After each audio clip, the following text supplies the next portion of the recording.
Hello guys and gals, this is Milky Way, and today I'm going to present you another tutorial for the updated version of my slime farm. Right now it's turned off and that has its reasons. I've been testing the rates of the thing for you. So so what did I do here? This is basically just a line of hoppers just connecting to all these chests. And that is the number of slime balls you will get with one set of iron golems, which is around 14 double chests for the 24 iron blocks you spend on that. Since most people have iron farms nowadays, that should not be too expensive. And don't forget that you can always heal up your golems if you feel need to it. As you see, if you got like 10 chests of slime balls, you could go in there and toss around some regen potions to get these guys up to full health. So what do we have here? Our features which remained are the on-off switch and iron golems beating up slimes. I just wanted to keep that for the most part, also because it's pretty much the only really guaranteed lossless variant of the slime farm. Because if you use cacti or lava, you might always lose some of the drops. And since slimes do swim now, water is also not the best option to get rid of them anymore. So we do have, as a result, a smaller collection area. Although the water around here, if we retained the big collection area, would not be needed. It is beneficial to us, and it has better rates. We will come to that in a second, and it works in 1.8 plus because my old iteration, we did not have water around this area. We just had golems there at the bottom walking around, but since slimes do now attack golems, that was not an option anymore, because the big ones would take care of your golems rather quickly. But when I said better rates, this one has 1300 slime balls per hour approximately. That's like when I had finished this test, I just put a chest here and put this hopper to turn face into this chest. And that is the amount of slime balls we got within 1 hour. So that's that should reflect the rates pretty clearly.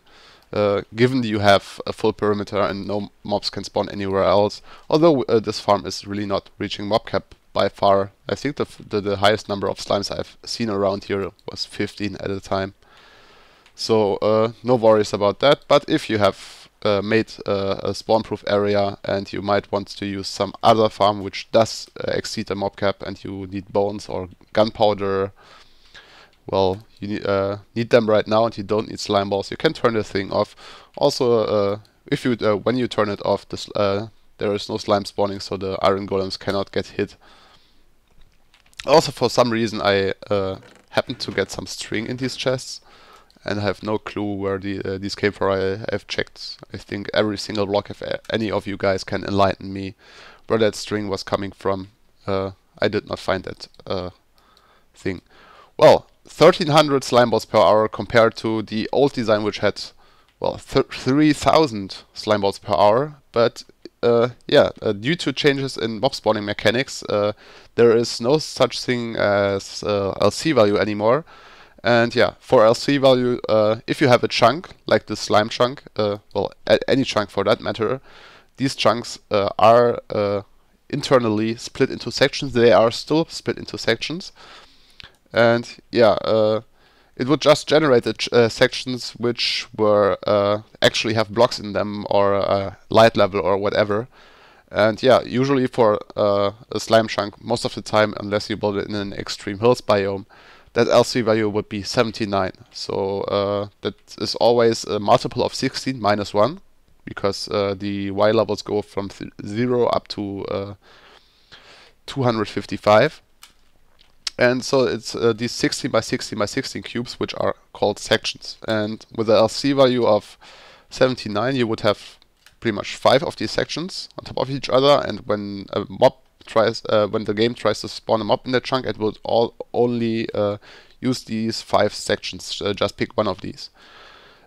Now, even though the LC is, or these sections are still internally used, it does not really matter like how many you have generated, because the chance for a mob to spawn in a certain section is always the same. No matter what's that internal LC value, which you cannot see anymore here anymore in the F3 screen. So now, instead of the 5 sections, we do have a full, well, we don't actually have the 16 sections, but it works like if we had them. So to the 5 that we previously had, we added 11.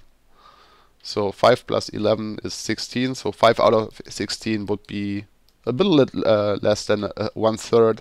So 1300 Slimeballs compared to the 3000 that we had before doesn't seem that bad anymore.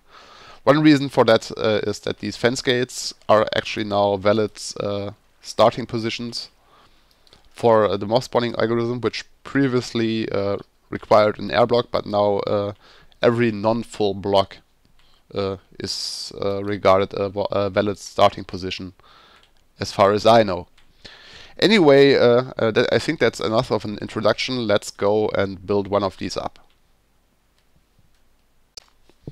Okay, first off, you will want to find a slime chunk. For that, you can use a slime finder. I will link one in the description if you don't know any. Otherwise, you can always use Google Minecraft slime finder and you will find a very nice one, hopefully. The one I will link does have the feature that you can just drag in a level.dat from your save, so you don't need to type in the seed. So that's actually a very nice feature that spares you a little bit of typing. Anyway, let's get started here. When you found your slime chunk, assuming you dug down to bedrock, this is Y level 5, as you can see, and then you want to find the 4 middle blocks of your slime chunk, and yeah, that would be, if you look at the chunk coordinates, 78xz, 77, 87, and 88. And you can pick either one of these, it doesn't matter which one you pick. And yeah, first off, we center around this single one, and then we go 4 blocks out, 3, 4, to all directions. And yeah, what we then do is we square this all out. And yeah, now that we have done that, this is where our rails will go. First of all, you can, one thing you can do is that you make sure your rails go east or west all the time, and that is just to make it easier to place the rails. Yeah, I did this just like this. If I did it the other way around, this would swap over, as you can see, and yeah, that can make it very annoying to place rails in the first place.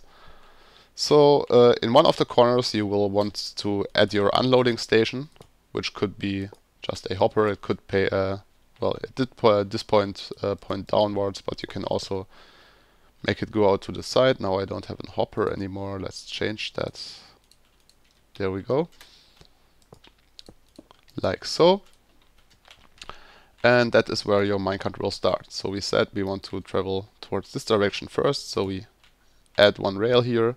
Take 1 non-normal rail, and then I guess we want to get this thing to full speed. So you can just use a redstone block here, or just put a torch below, and then yeah, just do 4 rails. I mean, for the first row you can also do 6, because after every turn you might want to add another of these powered rails in order to retain the speed at a moderately high level. The last thing you want to have is that the minecart stops somewhere here in the middle and you cannot access it without griefing through everything. So yeah, we do it like this. We go back and forth, and when you're done, it should look something like this. And yeah, here for the end, we because the minecart will bounce back from a block over here, you might want some additional powered rails to get it up to full speed faster again. And then you can just go just on the second block where the rails are above, place your redstone torches to light up all these rails. Do the same thing on the other side.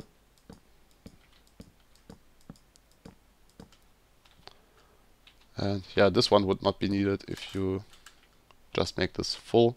And you notice that this one is not powered yet, and that does have a reason, and that is that we will use the hopper to determine whether this should be powered or not. For that we take place a block below and have a comparator facing out of the hopper, which goes into a block that powers a torch. Then we place a block on top, and finally place a repeater here, which will then power this block and power this rail. But when there is a hopper minecart arriving, which does actually have something in it, let's just, well, I guess we just take some of these.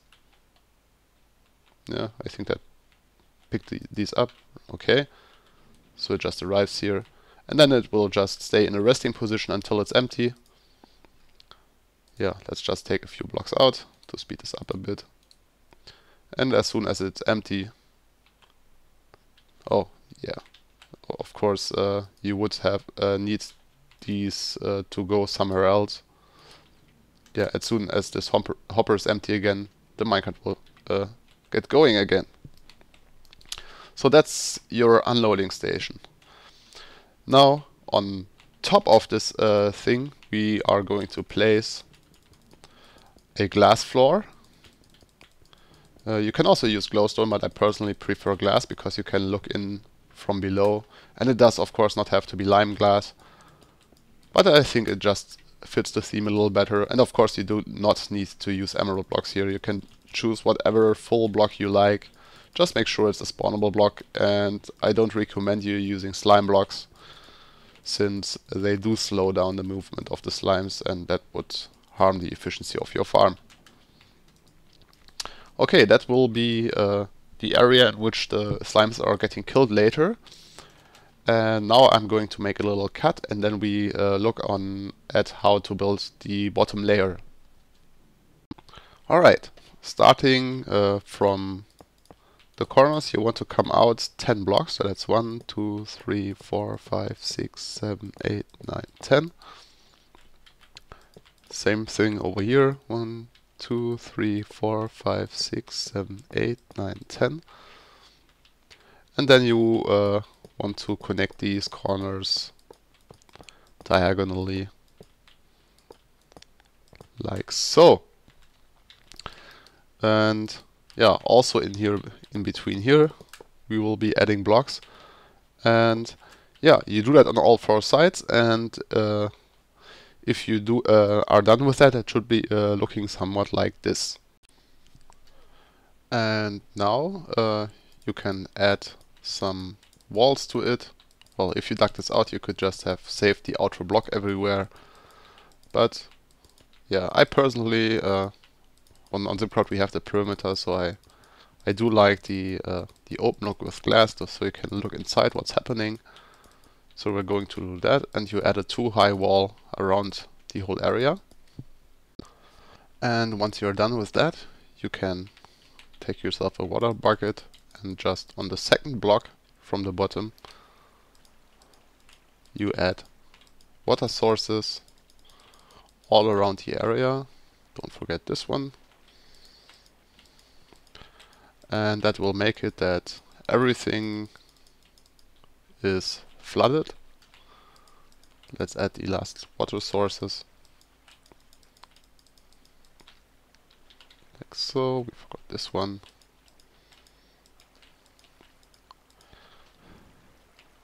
And we forgot one over here. So you have all the water sources in place if all the blocks here are flooded. If you forgot one, you will have a water block, and as you saw, the water was not, well, should be like this. You will see this. There is like this water spot missing, so you know where to fill in. And that would do it for the bottom for now. And now we want to start with our spawn layers. And for that we want to find our middle block here. So that's, whoops, that was not intended. So that's the fifth, that's the middle over to this direction, that's the middle to this direction. And from here we go up. And then we have a 4 block gap, and on the 5th block we place a block, and from here we come out 9 blocks in all directions. So 1, 2, 3, 4, 5, 6, 7, 8, 9, and do this all in all directions. And then again we do our zigzag pattern here to the side. And yeah, do this in all directions, and when you filled it all in, it should look somewhat like this. Now this is our first spawning layer finished, and if you did everything correctly, you should be at Y14. And now again we find our middle block and go up 1, 2, 3 with fences and add a glowstone on top of that. On top of the glowstone we add a redstone dust, and now you want to take some dispensers, and if you aim carefully you can hit the redstone dust and add some dispensers at these corners here, like so. These will later on be for the on-off switch and turn on the water here, and in order to do that you can already fill them with water buckets, like so. And yeah, then again we will have a pattern like this, but this time we just have a 1 block gap like so, and we get ourselves some redstone lamps and add them with 1 block gap here on the sides, like so. And actually below these redstone lamps on the bottom layer also go and take out these blocks, like so, and replace them with lamps.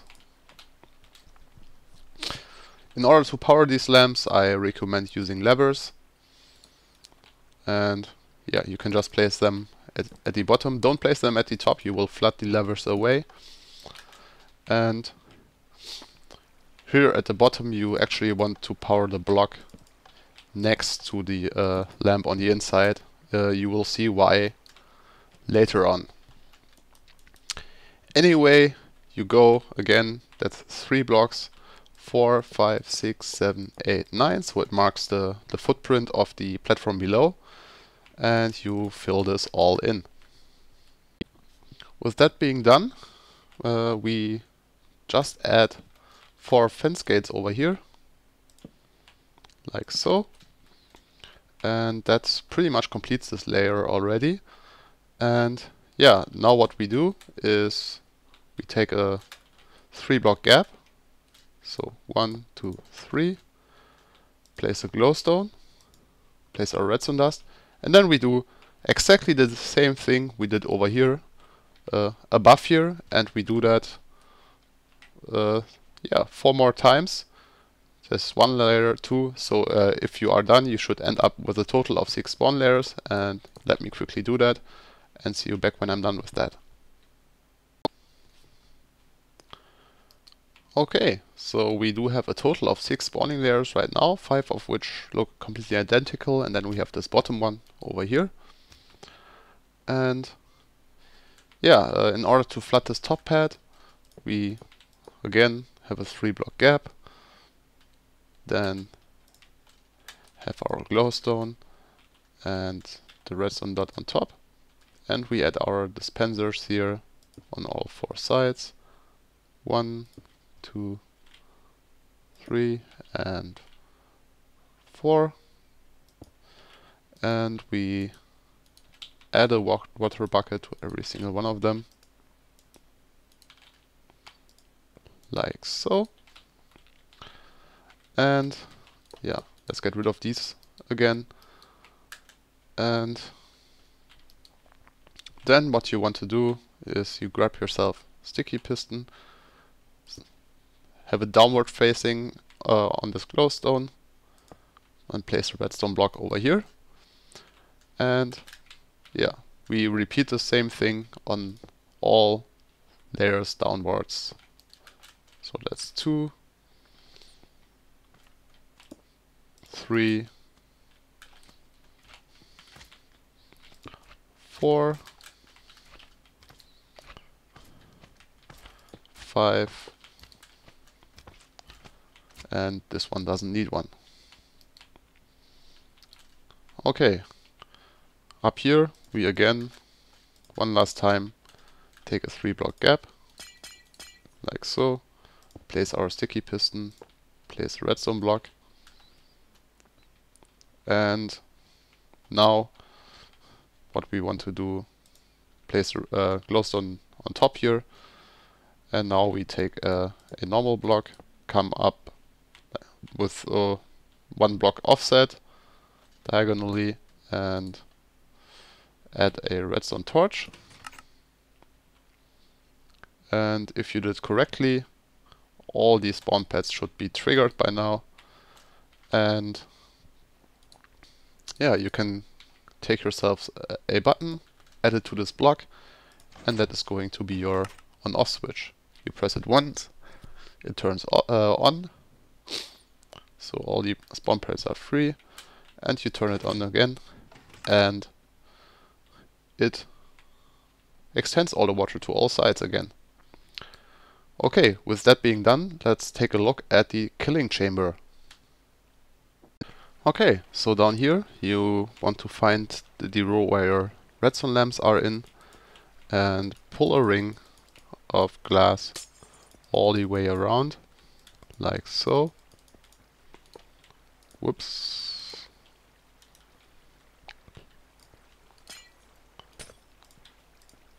Alright, like so. And then you get yourselves some stairs of your choice.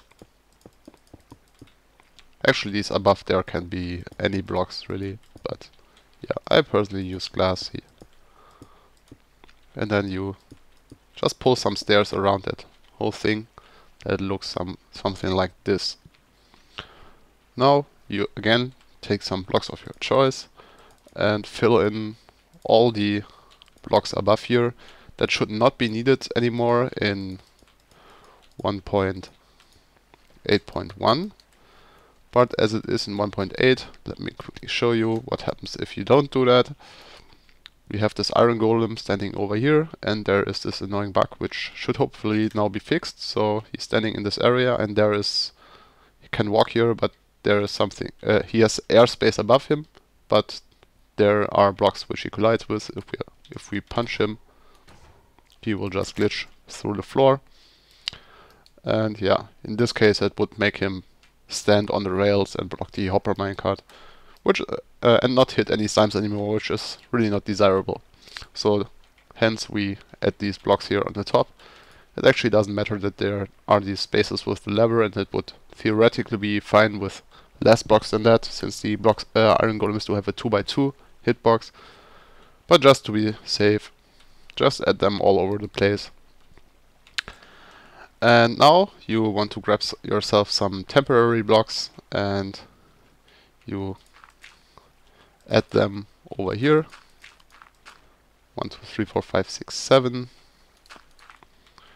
And yeah, you can pretty much just add a ring of blocks around this area to blocks above the glass.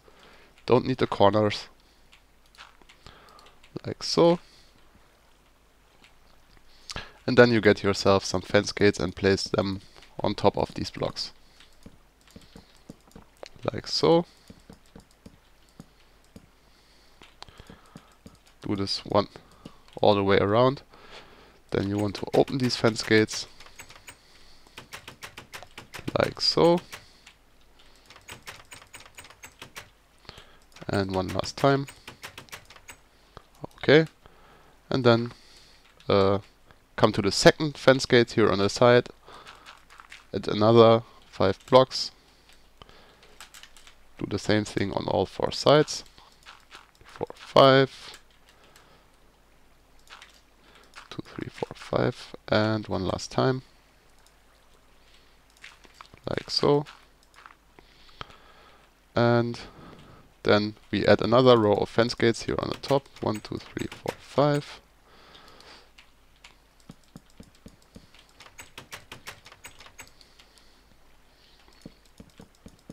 And open them all up.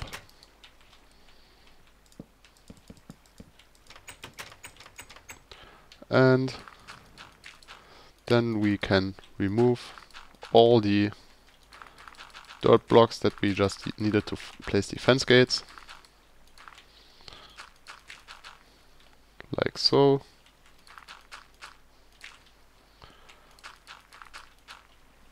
And we can go and add ourselves some lava, which goes here next to the redstone lamp on all sides. 3 and 4. And since lava only flows 4 blocks wide, we don't need to block the lava on these sides, and the way this is built up, they cannot burn. Note that they can now burn, so if you did not have these stairs there, for instance, you might be very sorry. But these stairs are also not full blocks, so the medium slimes can still find their way down here. Small slimes will track the iron golems anyway, and the water is pretty much just needed for the big slimes because they cannot pass through the iron golems, and they will be pressed against this lava blade until they split into medium slimes at least. And yeah, the last thing we need to do is adding our iron golems. And for the golems we just get ourselves some iron blocks, and yeah, like this we can spawn in 3 iron golems already. That's 1, 2, 3. And then when we push them all to this side, we can do pretty much the same thing on the other side. Do like so. Push the iron golems away that are already in there, and then 4, 5, 6. And then the ones which were stuck in blocks, we make sure to push them towards the inside of our area so they cannot glitch to the other side. And they are all in here. Okay, there's one final thing we need to do, and that is pulling up our walls. And as you can see here, yeah, there we had a little gap to get in. We have it 4 high, then we have a block of gap which is on the spawning level of this one, and then again it's 4 high, 1 block gap, 4 high,